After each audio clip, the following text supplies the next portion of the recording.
நம்முடைய வெற்றி வேட்பாளர் டாக்டர் முருகன் அவர்கள் பேசும்பொழுது ஒரு வார்த்தை சொன்னார்.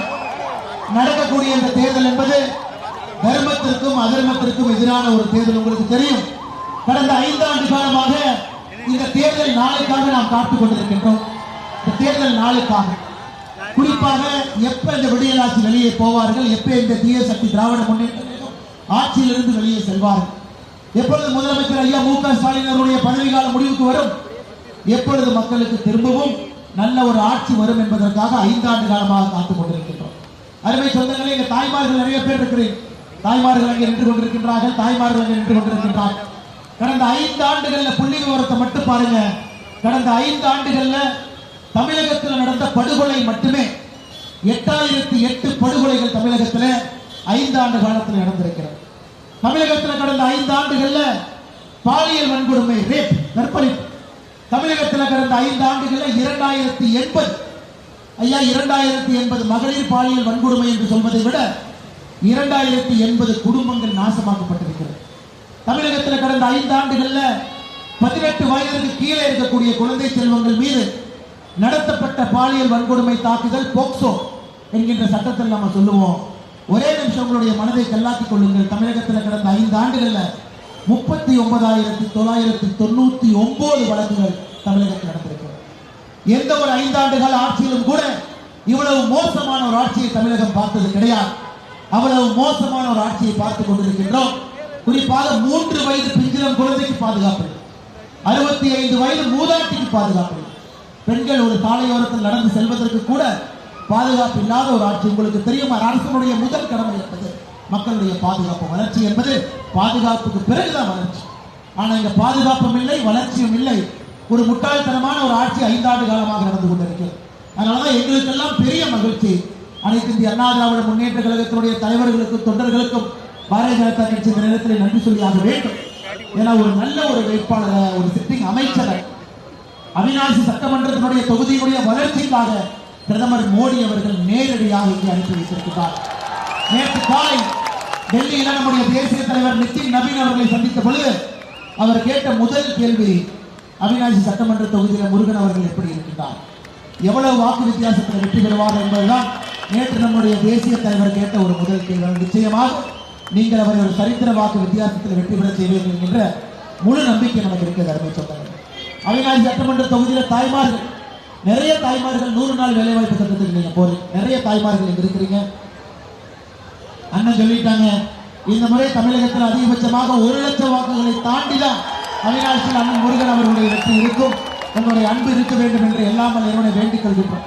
அருமை சொந்தங்களே, நிறைய தாய்மார்கள் இருந்து கொண்டிருக்கிறார். 100 நாள் வேலைவாய்ப்பு திட்டத்திலே பயன்பெறக்கூடிய தாய்மார்கள் இருந்து கொண்டிருக்கிறார். அருமை சொந்தங்களே, நம்முடைய முதலமைச்சர் அவர்களுக்கு என்னன்னு தெரியல, இந்த கடந்த ஒரு 20 நாளா பொய் அதிகமா பேசுறாரு. எப்பவுமே பொய் பேசுவாருங்க. எனக்கு முதலமைச்சர் பொய்யா பேசுறார். மைக்கில் காலையிலிருந்து இரவு வரை பொய்யை மட்டுமே சொல்லுகின்றார். அவர் என்ன சொல்றாருன்னா, பாரதிய ஜனதா கட்சி தமிழ்நாட்டிற்கு 100 நாள் வேலைவாய்ப்பு திட்டத்தில் வரக்கூடிய நிதியை நிறுத்தி விடுவார்கள் அப்படிங்கிறார்.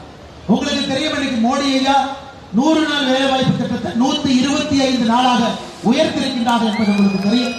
கடந்த 5 ஆண்டு காலத்தில் தமிழகத்திற்கு தான் அதிகப்படியாக, தமிழகத்துக்கு தாய்மார்கள் நல்லா கேட்டுக்கொடுங்கம்மா, தமிழகத்திற்கு தான் அதிகப்படியாக 100 நாள் வேலைவாய்ப்பு திட்டத்தில் 46,000 கோடி ரூபாய் இந்த மாநிலத்திற்கு நாம் கொடுத்திருக்கின்றோம், உங்களுக்கு கொடுத்திருக்கின்றோம். பீகார் மாநிலத்தில் தமிழகத்தை விட மக்கள் தொகை அதிகமாக இருக்கக்கூடிய பீகார் நம்ம ஆட்சியில் இருக்கக்கூடிய மாநிலம், அதற்கே நம்ம 32,000 கோடி தான் நம்ம கொடுத்திருக்கோம். நம்ம ஆட்சியில இல்லாத ஒரு தீய சக்தி திராவிட முன்னேற்ற கழகத்தினுடைய ஆட்சியில கூட தாய்மார்களுக்கு எதுவும் பிரச்சனை வந்துவிடக் கூடாது, கிராமப்புறத்தில் இருக்கக்கூடிய தாய்மார்களுடைய வேலைக்கு பிரச்சனை வரக்கூடாது என்பதற்காக 46,000 கோடி ரூபாய் அதிகமாக கொடுத்த மோடி அரசு எங்க நம்மை பாட்டி பொய்யையும் புரட்டையும் சொல்லிக் கொண்டிருக்கின்றார். இங்கே அனைத்து இந்திய அண்ணா திராவிட முன்னேற்ற கழகத்தினுடைய கோட்டை என்று சொன்னேன். அண்ணன் எடப்பாடி பழனிசாமி அவர்களை பற்றி நேற்று சகோதரி கனிமொழி ஒரு வார்த்தையை பேசினாங்க. அதை அப்படியே உங்க முன்னாடி நான் பேசுறேன். சேலம் தெற்கு சட்டமன்ற தொகுதியில பிரச்சாரம் செய்த திருமதி கனிமொழி அவர்கள் சொல்றாங்க, அவங்க சொல்றது அப்படியே சொல்றாங்க, எங்க பரம்பரைக்கு ஒரு கதை இருக்கிறது, ஒரு சரித்திரம் இருக்கிறது. எங்களை எதிர்த்தவர்களுக்கெல்லாம் மலர் வளையம் வைத்தவர்கள் நாங்கள். யாரை பார்த்து சொல்றாங்க? எடப்பாடி பழனிசாமி அண்ணனை பார்த்து, எங்களை எதிர்த்தவர்களுக்கெல்லாம் மலர் வளையம் வைத்தவர்கள் நாங்கள். அதனால் மு.க. ஸ்டாலினை பற்றி என்ன பேசுறீங்க என்று தெரிந்து கொண்டு பேசுங்க. என்ன அர்த்தங்க? அவங்களை எதிர்த்தோம்னா மலர் வளையம் வைப்பாங்கன்னா என்ன அர்த்தம்? நம்ம மலர் வளையம் யாருக்கு வைப்போம்? அருமை சொந்தங்களே, இதெல்லாம் நீங்கள் பார்த்து கொண்டிருக்கின்றீர்கள். சகோதரி கனிமொழி அவர்களே, உங்களுடைய ஆணவ திமிர் சரித்திரம் என்ன? ஊழலுக்காக இந்தியாவிலே முதலாக ஒரு ஆட்சி கலைக்கப்பட்டதுன்னா அது திராவிட முன்னேற்ற கழகத்தினுடைய ஆட்சி தான். ஊழலுக்காக கலைக்கப்பட்ட ஆட்சி, அது சரித்திரமா? சட்டசபையில புரட்சி தலைவி அம்மா செல்வி ஜெயலலிதா அவர்கள்ட்ட அநாகரிகமான முறையில் நீங்க நடந்துகிட்டீங்க, அது சரித்திரமா? அதன் பிறகு முதலமைச்சராக மட்டும்தான் சட்டப்பேரவைக்குள்ள ஒருவன் சபதம் போட்டுவிட்டு முதலமைச்சராக வந்தால் அது சரித்திரம். அது மட்டுமில்ல, முன்னாள் அமைச்சர் டா கிருஷ்ணன் அவருக்கு மலர் வளையம் வைத்தீர்களே, அது சரித்திரமா? இல்ல சாதிக் பாஷா அவர்களுக்கு 2G கேஸ் மலர் வளையம் வச்சீங்களா, அது சரித்திரமா? ஆனால் பேசுவதை நீங்கள் அறிந்து பேசுங்கள். தமிழ்நாட்டுடைய மக்கள் பார்த்து கொண்டிருக்கின்றார்கள், கிராமப்புறத்தில் இருக்கக்கூடிய சகோதரிகள் பார்த்து கொண்டிருக்கின்றார்கள். யார் வரம்பு மீறி யாரை பேசுகின்றார்கள் என்பதை பார்த்து கொண்டிருக்கின்றார்கள். அருமை சொந்தங்களே, அது மட்டும் இல்ல சொந்தங்களே, இன்னைக்கு உங்களுக்கு தெரியும், திராவிட முன்னேற்ற கழகம் ஆட்சிக்கு வந்த பொழுது மே மாசத்துல 511 தேர்தல் வாக்குறுதி கொடுத்தார். இன்னைக்கு ஸ்டாலின் ஐயா 99% நிறைவேற்றிட்டார். ஸ்டாலின் ஐயாவுக்கு கணக்கு சொல்லி கொடுத்த கணக்கு வாத்தியார் மேல தப்பு இல்லைங்க, அந்த கிளாஸ் உட்கார்ந்த ஸ்டாலின் ஐயா மேலதான் தப்பு. வெறும் 70 வாக்குறுதி நிறைவேற்றி இருக்கின்றார். 70 வாக்குறுதி, 511 70 என்பது 15%.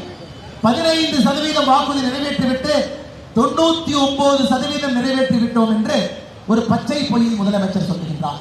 அது மட்டுமில்ல, அடுத்த தேர்தலுக்கு 505 வாக்குறுதி. முடியலடா சாமி, 2021 501 70 முடியல. இன்னைக்கு 2026 தேர்தலுக்கு இன்னும் ஒரு 505 வாக்குறுதி.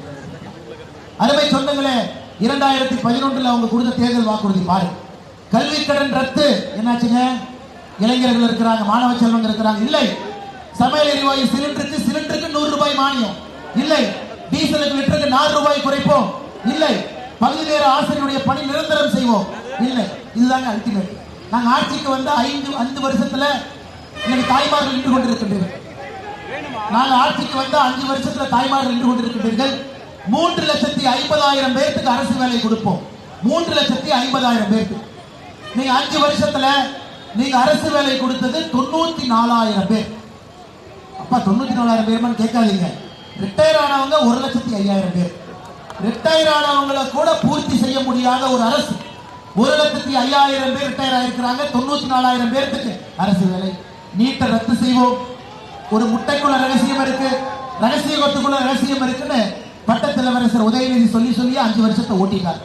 அருமை சொந்தங்களே, பள்ளி செல்லும் குழந்தைகளுக்கு டேப்லெட் கொடுப்போம், மாதந்தோறும் மின் கட்டணம் என்கின்ற வாக்குறுதி எதுவுமே நடத்தாம, அது மட்டுமில்ல, அவங்க தேர்தல் வாக்குறுதியில ஆட்சிக்கு வந்தா 100 நாள் வேலை வாய்ப்பு என்பது 150 நாளாக உயர்த்துவோம் சொல்லாம மோடி ஐயா 125 நாளாக உயர்த்தி இருக்கிறாங்க. சொல்லியும் உயர்த்தாத ஸ்டாலின் எதிர்க்காரு பாருங்க. அருமை சொந்தங்களே, நம்ம தொடர்ந்து பேசிக்கிட்டே போறாங்க. பாலியல் வன்கொடுமையிலிருந்து, குற்றத்திலிருந்து, கஞ்சாவிலிருந்து எல்லாம் நம்ம பேசிட்டு போறோம். மிக மிக முக்கியம் நாம் புரிந்து கொள்ள வேண்டும் அருமை சொந்தங்களே.